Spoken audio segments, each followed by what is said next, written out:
被骗嘅港人覺得係建圖嘅第三太上，未係建圖東海岸最大嘅港橋。不過為睇加上東邊高起嘅塔壩，沙係華人最多嘅所在，差唔多有2000嘅人。係建圖最大嘅中國省，建圖人工塔壩係同嘅啦。上一台啊，國光中嘅好辛苦啊，咩家鄉啊，所以來到已經都發展。明日大早，有60歲嘅陳國祖，就會同老朋友去提鄉下看報紙、打嘴鼓。這位講到做其他人嘅人民事情，一旦出講唔會說。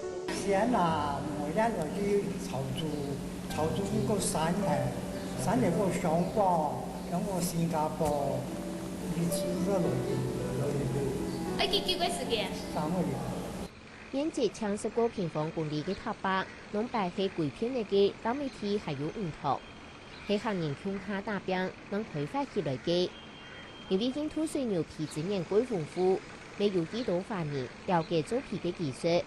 塔壩底下差唔多有220間嘅製皮廠，每年往外處理3萬多種嘅水牛皮，將建圖全部牛皮生產量嘅5股1股。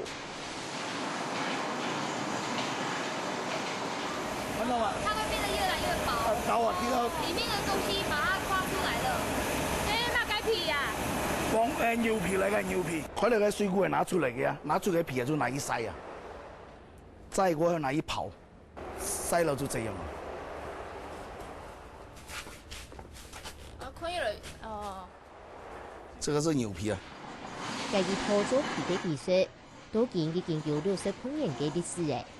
一個工廠一年最多做得做300種嘅牛皮，生產嘅牛皮做得拿嚟做塑料嘅，出口到歐洲。80年到95年都我哋客家人傳輸很多錢，96年就冇生意嘅，96年到今啊。為什麼？因為國際市場唔好啊，唔穩定啊。鴉片卡管槍。管槍5年嘅了，都有利水，嘅都冇利水嘅。新工業電器嘅製皮廠都為歐洲水處理設備，工廠地位已經偏唔到歸處嘅面試，亦看唔到天然風嘅綠綠卜卜。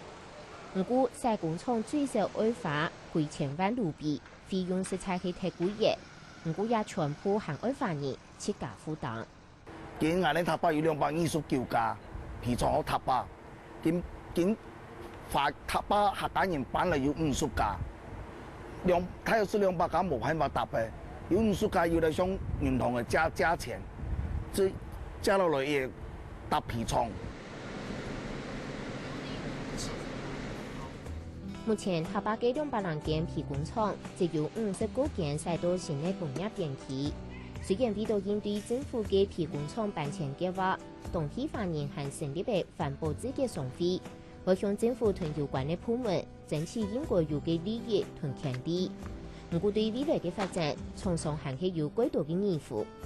農白有皮嘅跡象，讓上嘅塔壩，係咪做對家庭家嘅機會重新發展起來？目前有答案。